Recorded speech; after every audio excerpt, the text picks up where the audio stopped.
Prav lepo pozdravljeni vsi, spoštovana profesorica, doktorica Urška Perenič, tudi članica našega upravnega odbora in seveda avtorica številnih naših knjig. Spoštovane študentke, spoštovani študenti, dobrodošli na Slovenski matici. Danes se bomo sicer pogovarjali predvsem o Cankarju in Slovenski matici, glede na to, da se, kot veste, smo 10. maja spominjali 150-letnice rojstva Ivana Cankarja, pa vendarle nisem začela te predstavitve takoj z tako imenovanim PowerPointom, zaradi tega, ker želim, da najprej za trenutek spoznate to naše najstarejše kulturno in znanstveno društvo. Torej, Slovenska matica je bila ustanovljena 4. februarja leta 1864 in je pred 2 letoma praznovala svojo 160-letnico. Kot sem že omenila, je najstarejše še dejavno delujoče slovensko kulturno in znanstveno društvo, torej hkrati pa, kot lahko vidite tudi iz te pesmi Luize Pesjakove, ki je tukaj objavljena, pa je bila poimenovana pravzaprav mati vsega.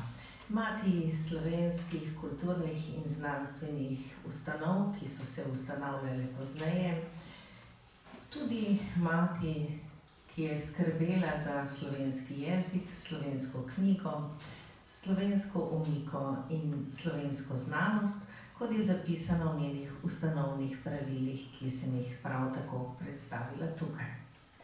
Zdi se, neko društvo, pač ustanovili so ga v 19. stoletju, a pot do tega vendarle ni bila tako zelo enostavna.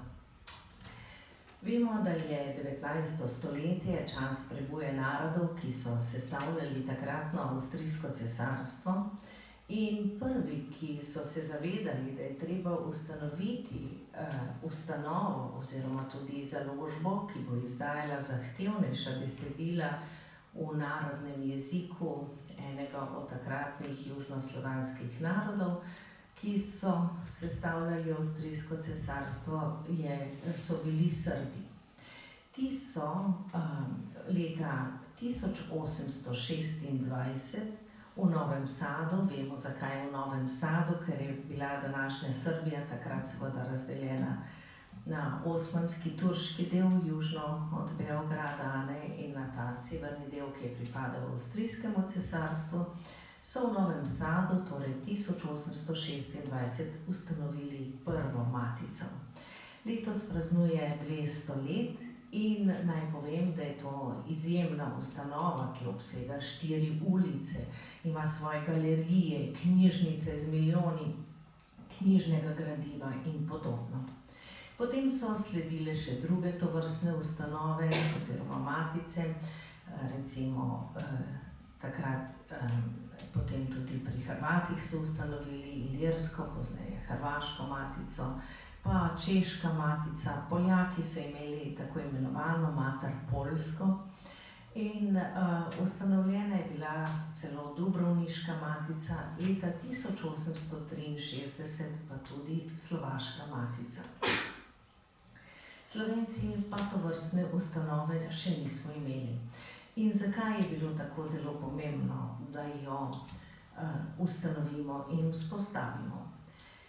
Namreč, ko je Lovro Toman, znameniti slovenski, tudi naš odposlanec na Dunaju, interpeliral takratnega šolskega ministra Šmerlinga, zakaj kljub reformi Marije Terezije pouk v slovenskih takratnih gimnazijah še vedno ne poteka v slovenskem jeziku, je ta odgovoril: pa saj slovenski jezik ni primeren za kaj drugega, nego za krščanski nauk.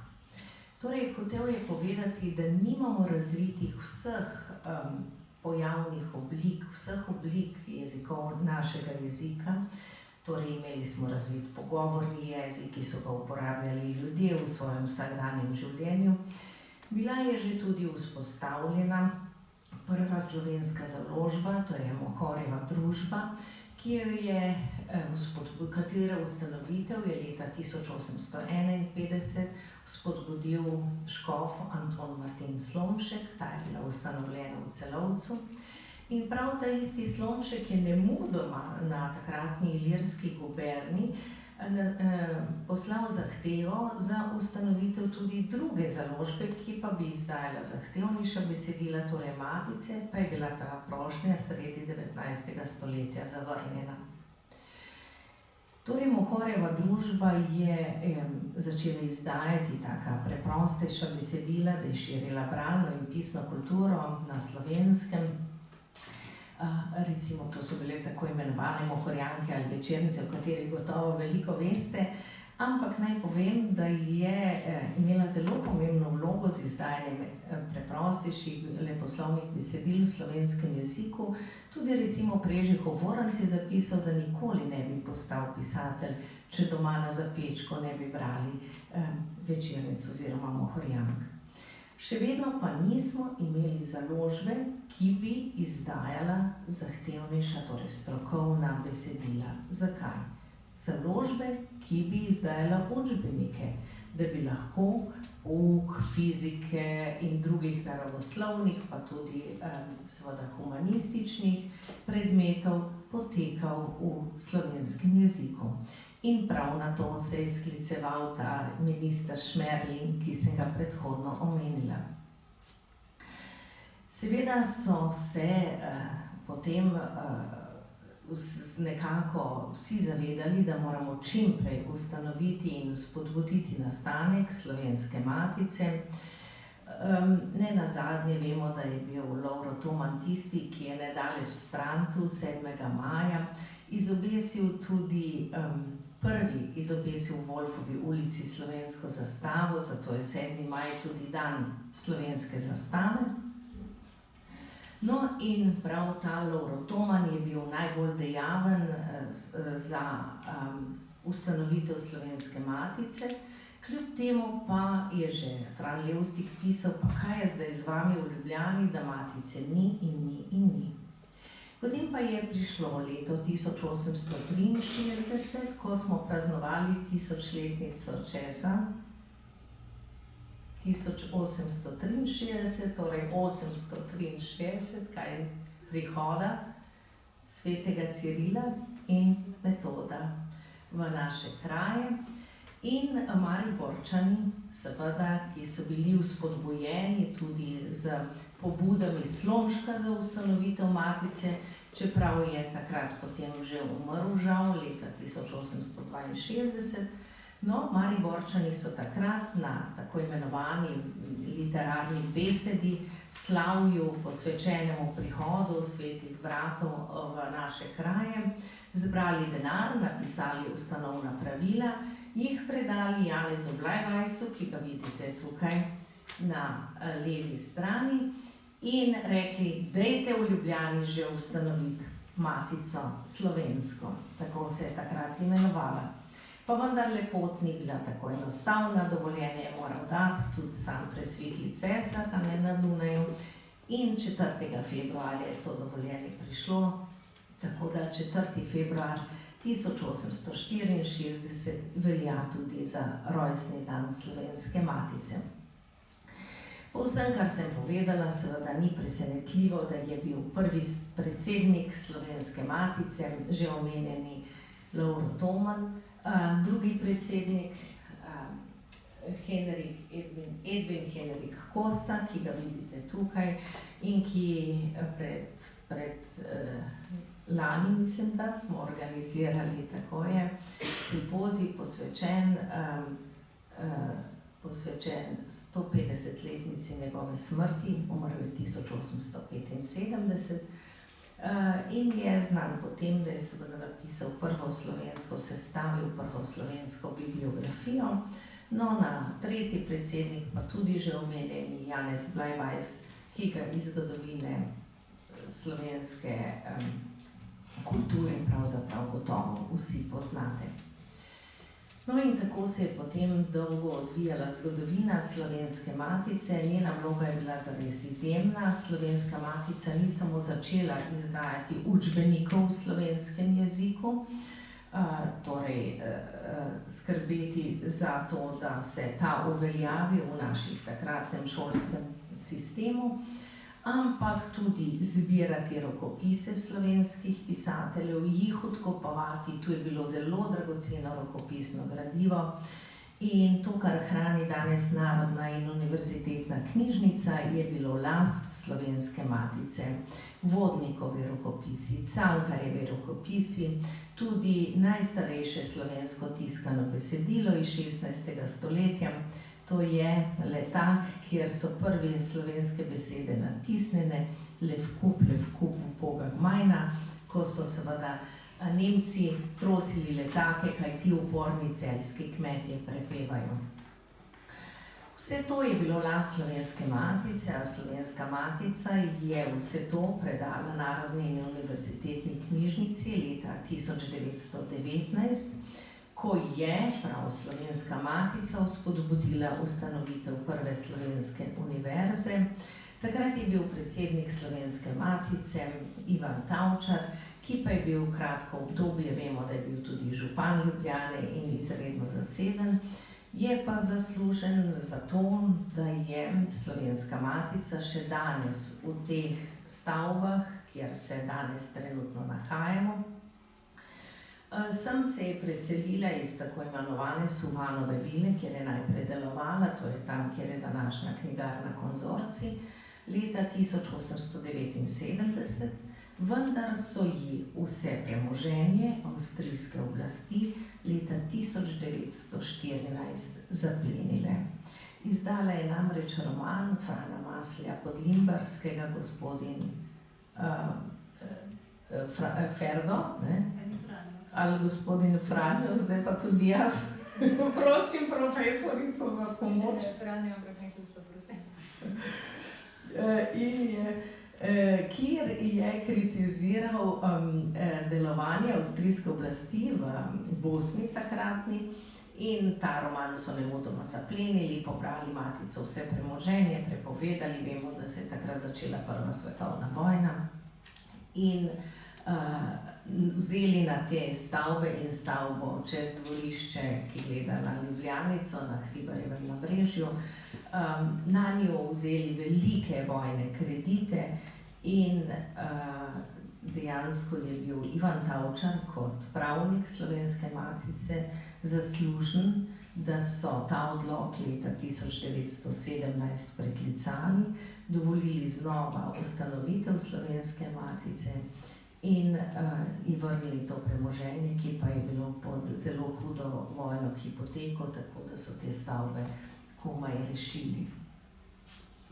No, toliko iz zgodovine, morda druge predsednike bomo spoznali, zlasti še enega v nadaljevanju. Se vem, da vsi že vneto pričakujete, da bomo kaj več vendarle povedali o Ivanu Cankarju in njegovem sodelovanju s Slovensko matico, pa tudi o romanu Na klancu, ki je tu pri Slovenski matici izšel. Zato bom zdaj pripravila predstavitev, tako da trenutek. Pomagamo. Nič ni treba.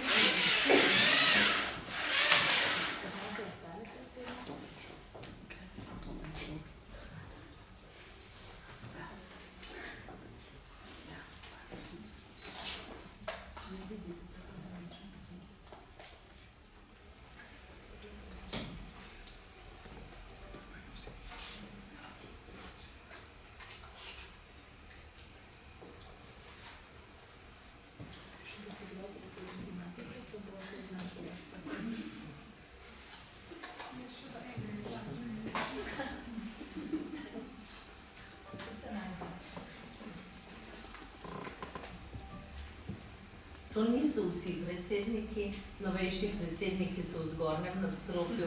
Ampak pravim, da če bodo bile predsedniki, bodo dobili portret. Bodo dobili, tako je.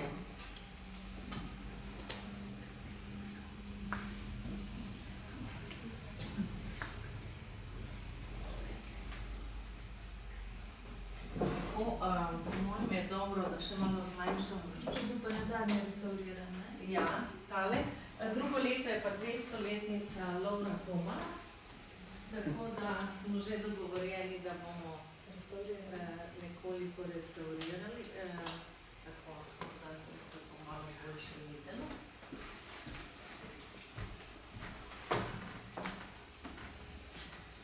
Torej, dejansko zdaj pa se posvetimo temi, ki je za vas zelo zanimiva, zlasti v letu, ko se spominjamo 150-letnice rojstva Ivana Cankarja. Torej, o Slovenski matici sem vam že povedala vso zgodovino, tudi to je naš prvi predsednik, dr. Lovro Toman, znan tudi po tem, da je bil soprog Josipine Tornograjske, torej prve slovenske pesnice, in da je ohranjena zelo dragocena korespondenca med njima.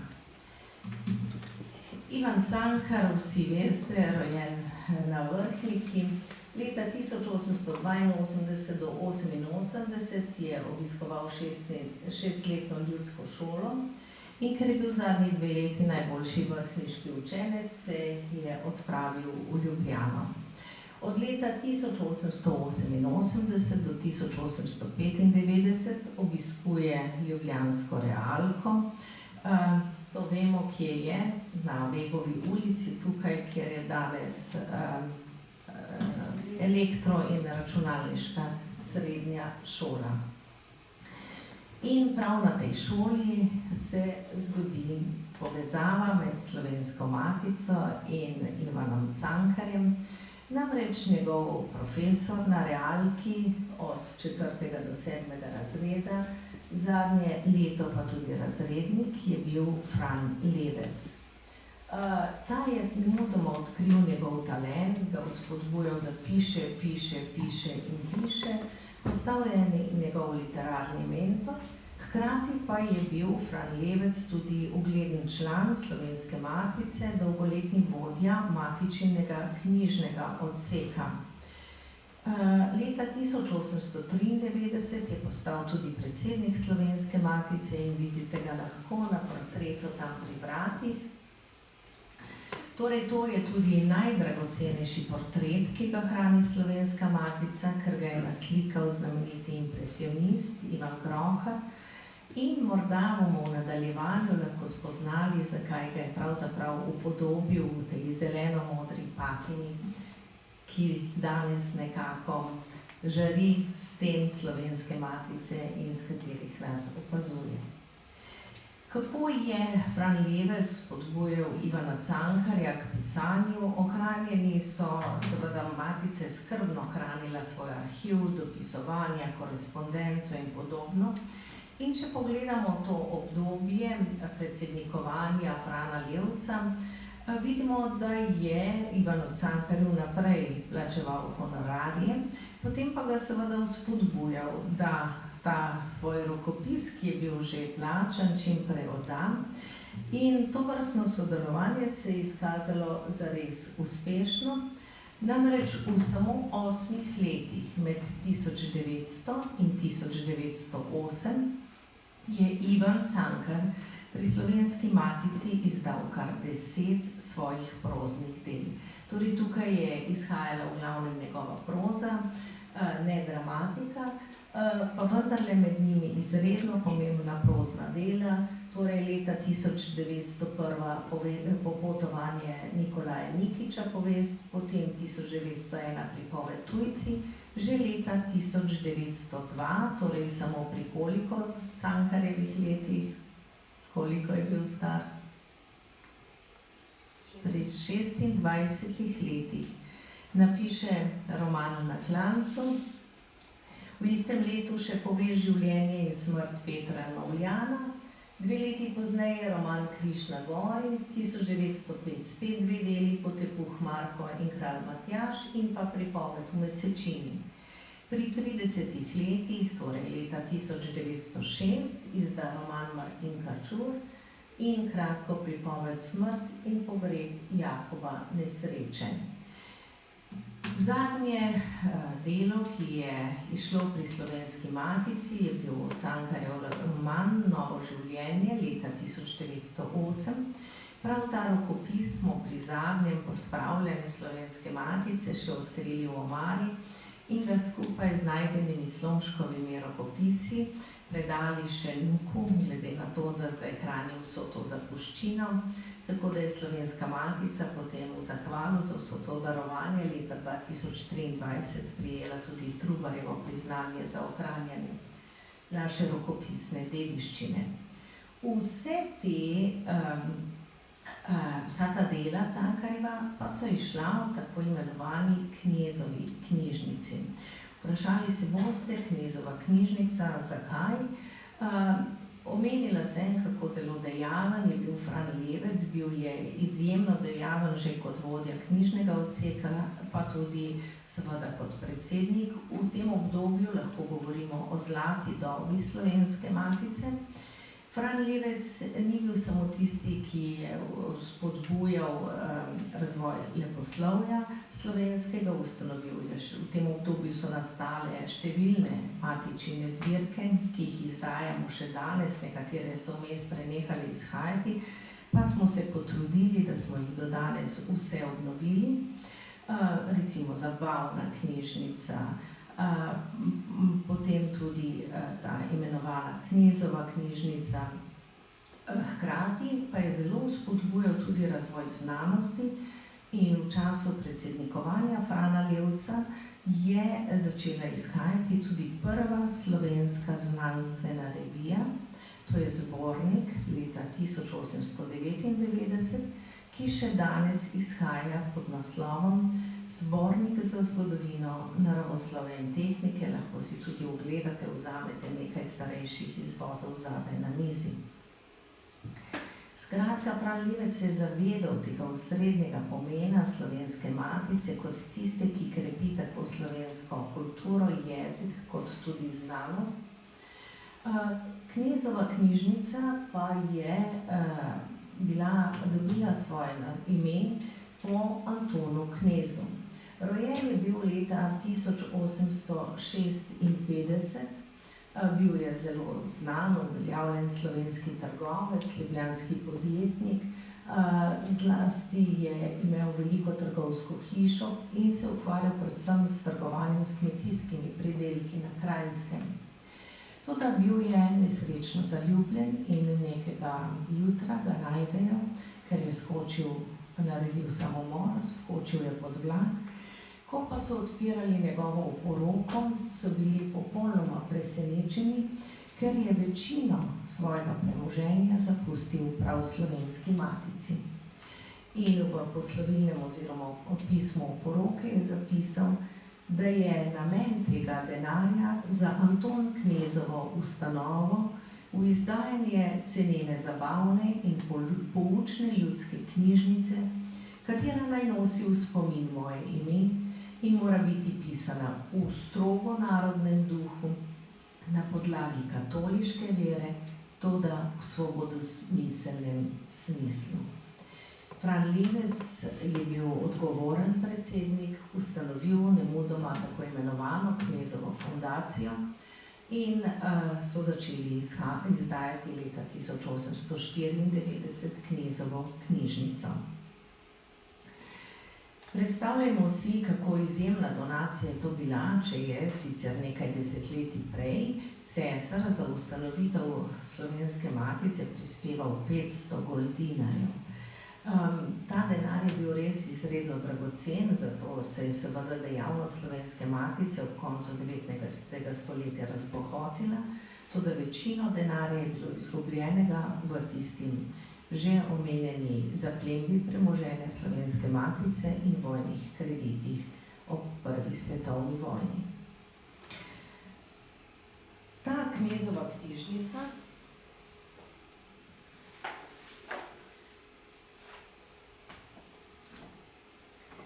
vidite, takole so včasih morali na roke risati naslovnice za zbirke.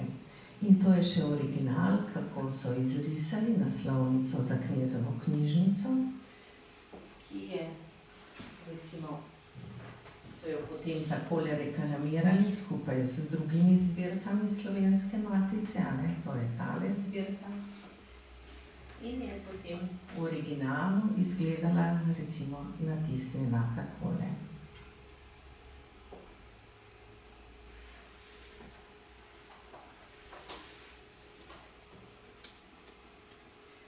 Tu imam tudi prvo knjigo, ki je izšla pri Slovenski matici, ko je bila ustanovljena, torej Koledar slovenski za navadno leto 1865, ki ga je pripravil prvi tajnik Slovenske matice, Fran Levec.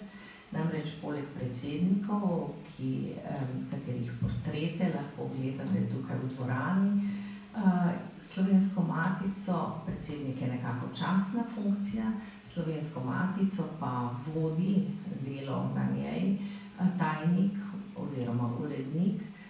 Prvi je bil Fran Levstik, potem še številni drugi, zagotovo najuglednejši tajnik, urednik pa je bil Drago Jančar, ki je Slovensko matico vodil kar 35 let, med letoma 1981 in 2016 do upokojitve. Kot lahko vidite, tudi seveda tu nas gledajo s tem in tudi v drugem nadstropju sami predsedniki. Torej Slovenska matica še ni imela predsednice, tudi do zaključka dela Draga Jančarja ni bilo nobene ženske na tem mestu, tako da sem bila prva, ki sem ga leta 2018 kot ženska nasledila na delovnem mestu tajnice urednice. Vendarle pa Slovenska matica ni bila, če si dovolim taki kratek ekskurs, tako zelo zaprta, kot izgleda, do ženskih ustvarjalk in pisateljic. Res, da je njeno ustanovna listina, s katerim so ustanovni člani dobili priznanje, da so prispevali neka sredstva za ustanovitev matice in da so njeni člani. Res je, da je tale ustanovna listina še pisala, da Matica Slovenska s tem pismom daje dokaz, da je Gospod njen ud, torej, da so bili ustanovni člani sami moški. To, da že kmalu so začele pri Slovenski matici izdajati svoje dela tudi ženske. Naj omenim Zofko Kvedrovo, ki je prav pri Slovenski matici tudi v Knezovi knjižnici izdala svoj roman Njeno življenje. Skratka, Slovenska matica se je odpirala tudi za ženske ustvarjalke, za ženske avtorice, pa vendarle so bili glavni avtorji moški, vse tam do zaključka, bi rekla, še 80-ih let, če pogledamo ta razmerja pri Slovenski matici. Zagotovo pa je bil v vsej zgodovini, lahko izpostavim dva njena pomembna oziroma najpomembnejša avtorja, ali morda z Dragom Jančarjem, ki pa je tu izdal malo del, 3. Prvi je zagotovo Ivan Cankar, ki je bil, kot smo lahko videli, v določenem obdobju tako rekoč hišni avtor Slovenske matice. Drugi pa znameniti Boris Pahor, ki je pri Slovenski matici izdal res izredno veliko število svojih del, več kot 10, zlasti po letu 1980. Tako da je Drago Jančar poskrbel z izdajanjem teh del za njegovo prepoznavnost v slovenskem prostoru, potem, ko vemo, da mu je bilo po letu 1975 zaradi objave intervjuja z Edvardom Kocbekom prepovedano objavljati nekako v domovini, torej v slovenskem prostoru. No, vendarle smo pri Knezovi knjižnici, Ivanu Cankarju in sodelovanju s Slovensko matico. Preseneča nas, da se je 10 let pred njegovo smrtjo, torej leta 1908, to sodelovanje nenadoma prekinilo, vendar je razumljivo, če pogledamo, do kdaj je bil predsednik Slovenske matice, Fran Levec, ki je svoje predsednikovanje zaključil leta 1907, torej pripravil je še, tako kot se vedno to na založbah dela, založniški program za prihodnje leto, kjer je še išlo Cankarjevo delo Novo življenje, potem pa je Cankar sodelovanje s Slovensko matico v celoti zaključil. In zakaj? Ali je res bil tako zelo povezan izključno s Franom Levcem in želel sodelovati samo z njim?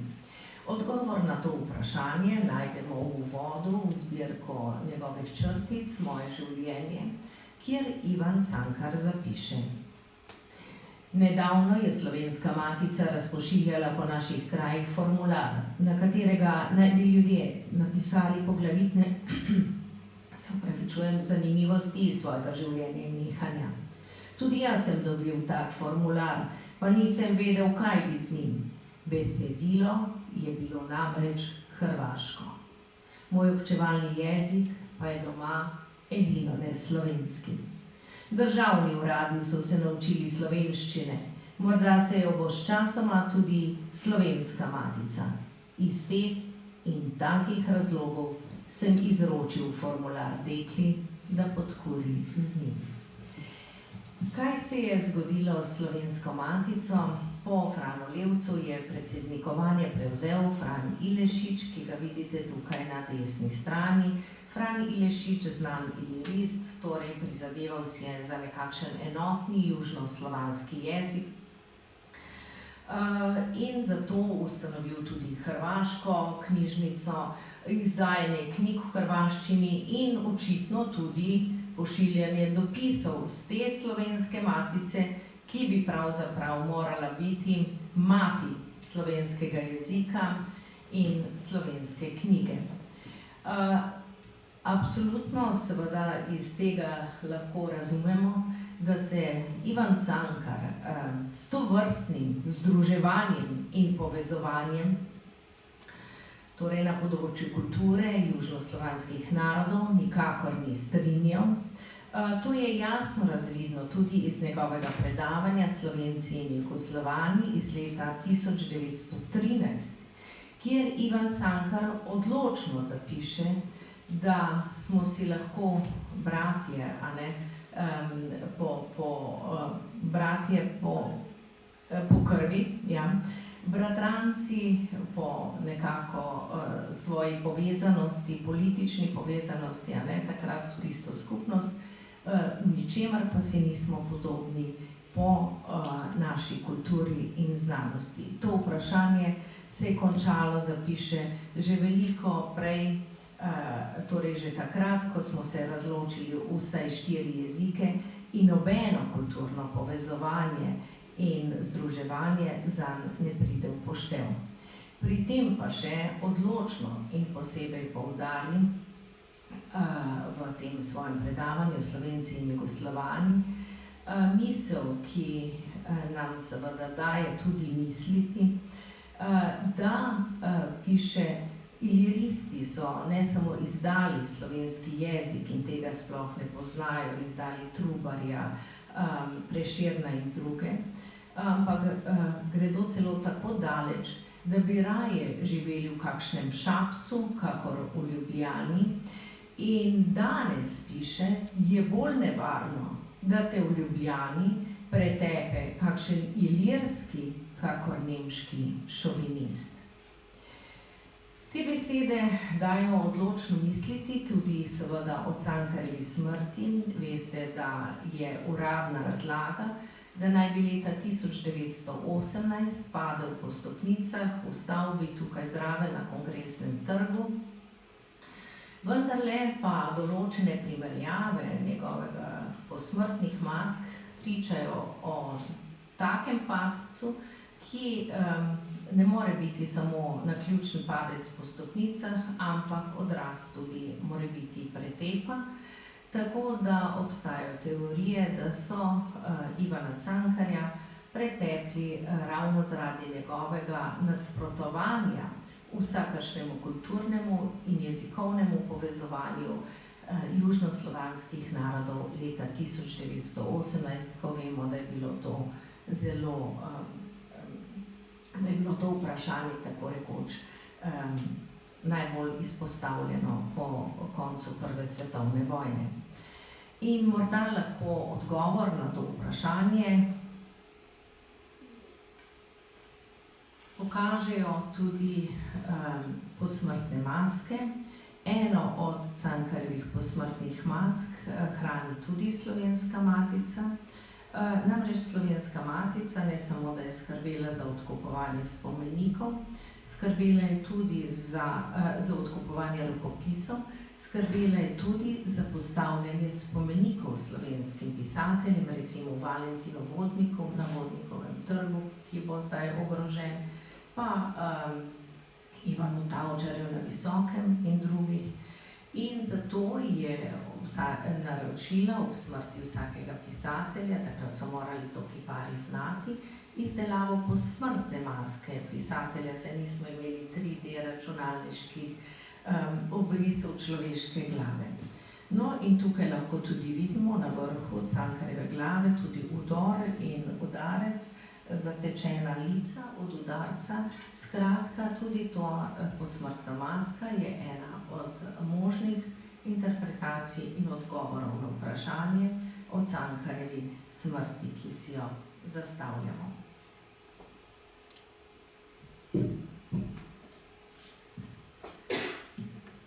Toda od žal resničnega življenja nazaj k literaturi, ki jo seveda vi spoznavate v okviru svojega študija. Kot sem omenila, je Ivan Cankar pri Slovenski matici izdajal svoje dela v tako imenovani Knezovi knjižnici. Roman Na klancu je recimo izšel v 9. zvezku Anton Knezove knjižnice. Žal nimamo originalne naslovnice shranjene v arhivu. Slovenska matica je takrat vse izdajala z takih papirnatih platnic, ki so se zelo trgale, in naši predhodniki so žal dali knjigo zvezati v nove platnice. No, tako pa je izgledala notranjost tega 9. zvezka Anton Knezove knjižnice, romana Na klancu. No, tukaj pa lahko vidite dejansko naslovnico, ki jo seveda lahko primerjamo z naslovnico romana Na klancu, kot je bila nedavna izdaja za maturante letnikov 2026.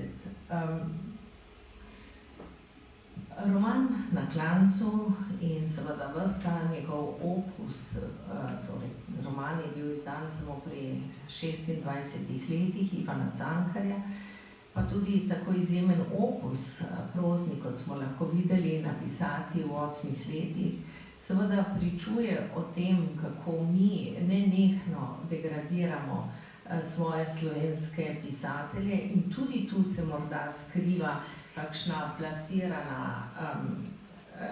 plasirana informacija od tega njegovega nasprotovanja združevanju južnoslovanskih narodov dalje. Torej, da je Cankar samopil, Prešeren samopil, ves čas ta nenehna degradacija slovenskih književnikov, pa vendarle si dajte zamisliti, ali ste sami zmožni napisati samo to 42. leta starosti 30 takih debelih zvezkov zbranih del, ki jih imamo Cankarjevih, pa tudi tako izredno obsežen opus, ki ga je zapustil samo pri Slovenski matici v zgolj 8 letih. Skratka, ta njegova res izjemna prizadevnost za slovenski jezik in slovensko književnost je neverjetna. O tem pričuje tudi roman Na klancu. Kot vemo, mu je prvotno želel dati naslov Židana Ruta. Židana Ruta bi seveda bil naslov poimenovan zgolj po tistem odlomku v prvem poglavju romana, kjer mati prinese domov predpasnik in Židano Ruto. Francka se razveseli, da jo bo prejela. pa vendarle mati njej nameni predpasnik, ki je, kot vemo, simbol ognjišča, simbol dela, obsojenosti na delo in tako dalje. In zdaj se vprašamo, zakaj vendarle potem se odločil za nov, drugačen naslov, torej roman Na klancu.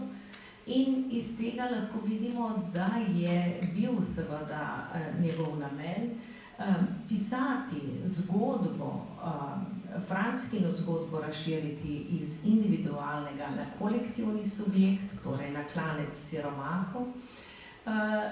Ker če bi bil naslov Židana Ruta, bi bil posvečen predvsem tej Franckini zgodbi, njeni osebni zgodbi hrepenenja, neuresničenih sanj. Tako pa je za osrednjo tudi naslovno metaforo izbral besedo klanec. Klanec seveda je simbol strme življenjske poti, vzpona, težkih preizkusov, neskončnega trpljenja, revščine, tudi bede. In če mi pogledamo besedo klanec, torej pri Slovenski matici je izšla tudi knjiga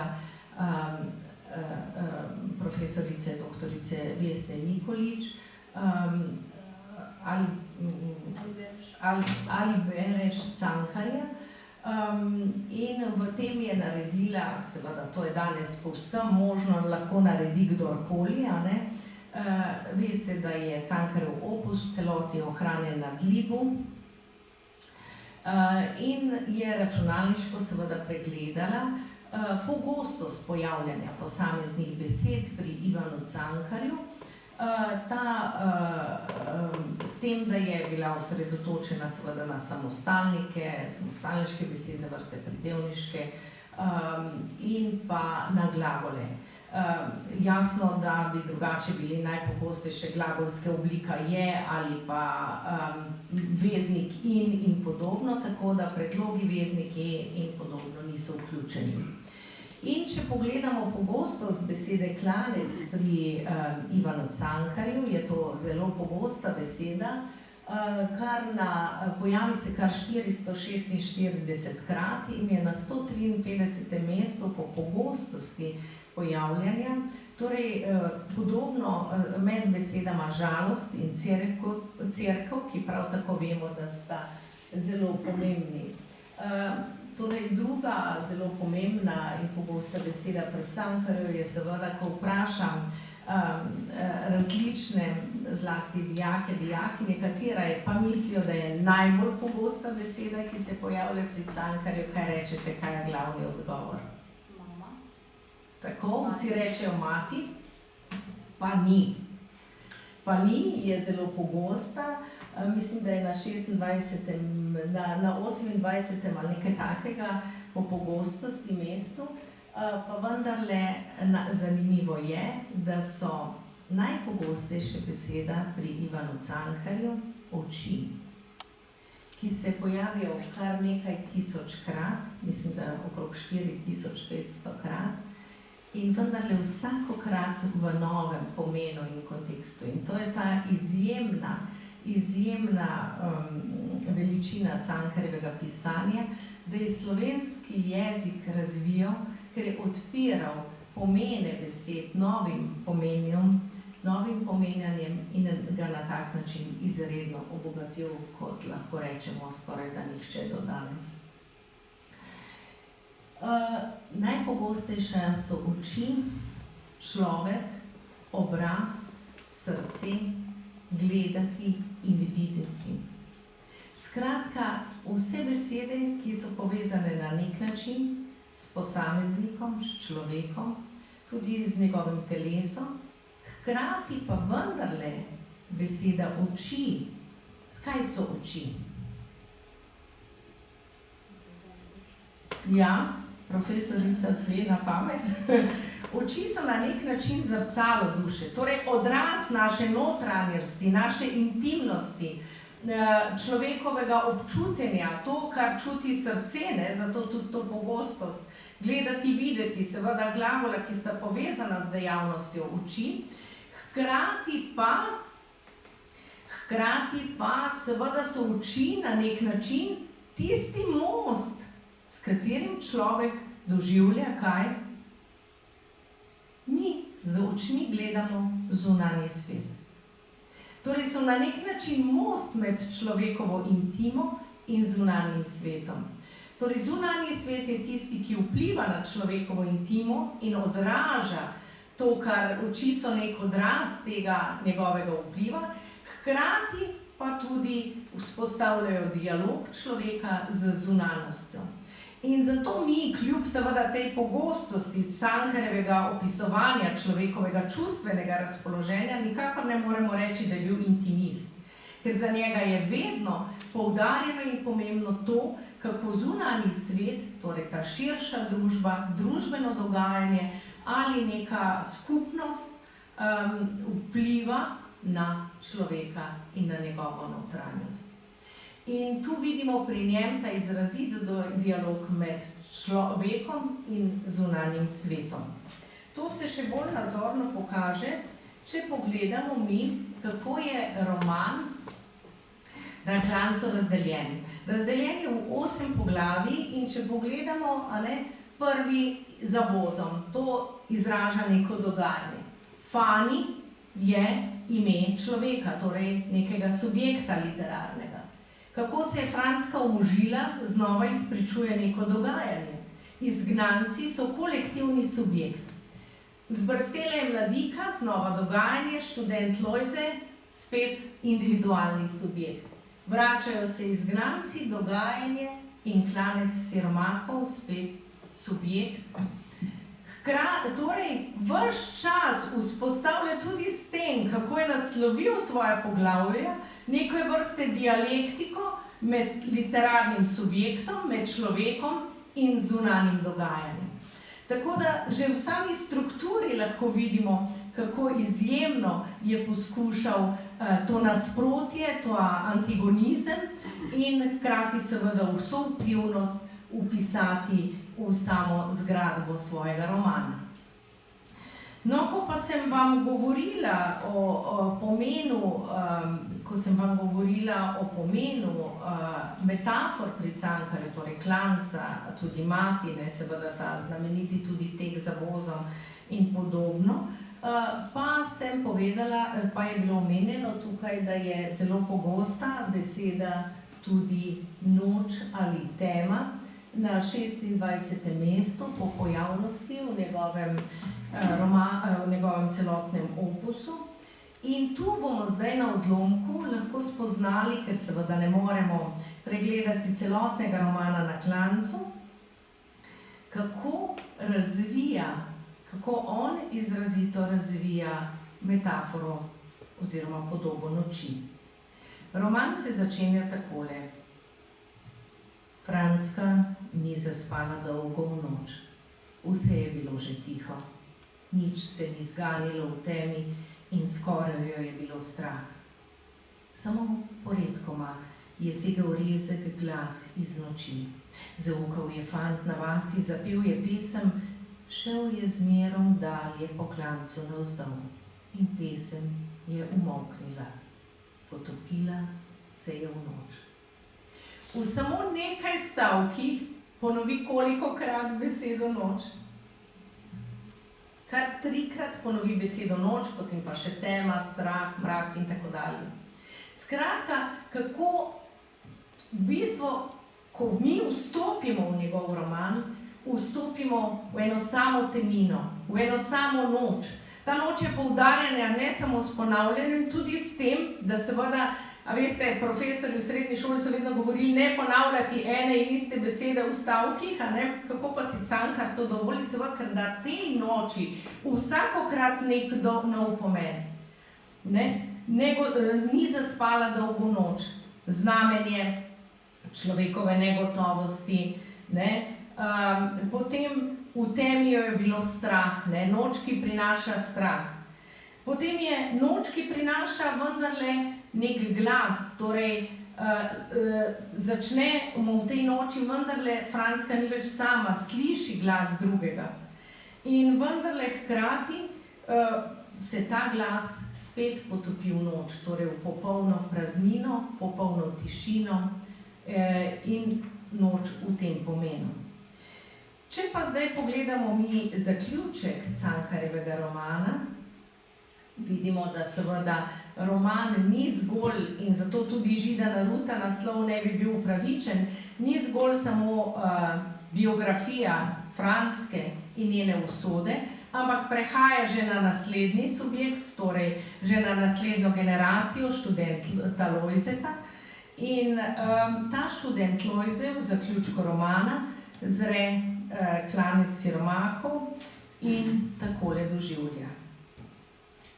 Klanec siromakov je ležal pred njim, ubožne hiše, uboštvo v hišah. Na smrt obsojeni, vse trpljenje je brez koristi, življenje brez koristi. V trgu so se prižigale luči. Zasvetilo se je tu, tam, noč je prihajala in ožigalo se je že tudi na nebu. Obsojeni na smrt, tam doli se je zasvetilo. Majhna, rdeča luč je trepetala.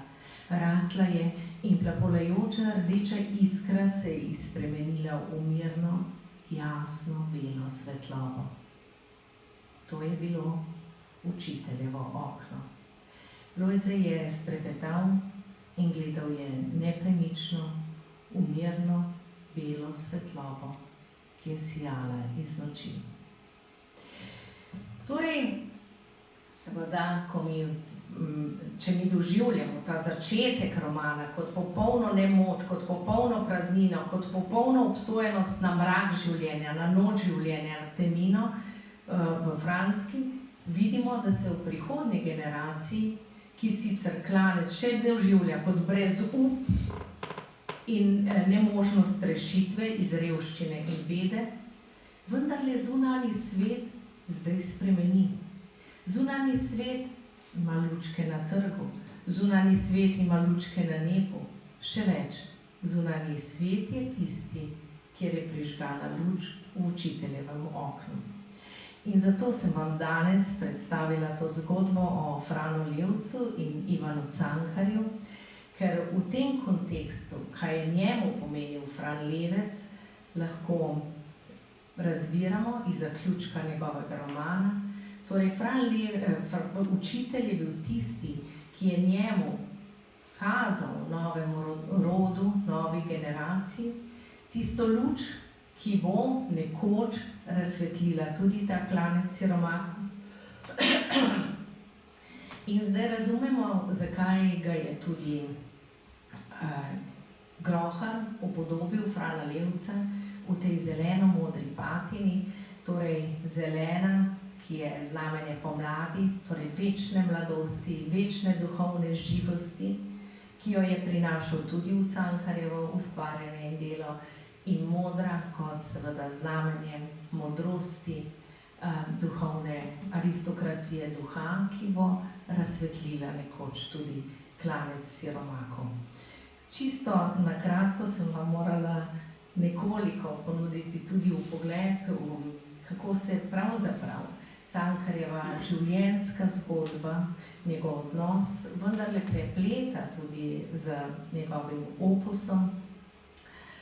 Takih odlomkov je še izjemno veliko in pravzaprav jih moramo brati, vedno poudarjam, na več nivojih branja. Prvi je seveda ta nivo naslova, avtorja, njegove biografije, koliko je avtobiografskih prvin in tako dalje. Druga je ta strukturna, kjer se jasno pokaže, zakaj so te oči tako zelo pomembne, ker so na nek način most, ki vzpostavljajo dialektiko med človekom in zunanjim svetom, kako je ta vpisana v samo strukturo romana. Tretje so njegove metafore, izjemne, ki seveda prinašajo nove in nove jezikovne pomene, in pravzaprav je Cankar pri Slovenski matici naredil vse tisto, kar je bilo njeno poslanstvo, krepiti slovenski jezik in ga narediti za suveren jezik med evropskimi narodi. Zavedajte se, da so pravzaprav da je pravzaprav že Ludwig Wittgenstein dejal, meje mojega jezika so meje mojega sveta. Torej, toliko, kot zmorem ubesediti, tako široke bodo moje misli, tako globoke in visoke bodo moje misli. In zato so se vsi ti naši predniki, ki vas danes gledajo tukaj, sten naše matičine dvorane, tako zelo prizadevali za ne samo ohranjanje, ampak tudi krepitev in razvijanje slovenskega jezika v vseh oblikah njegove jezikovne pojavnosti, torej kot pogovorni, knjižni in seveda tudi znanstveni jezik.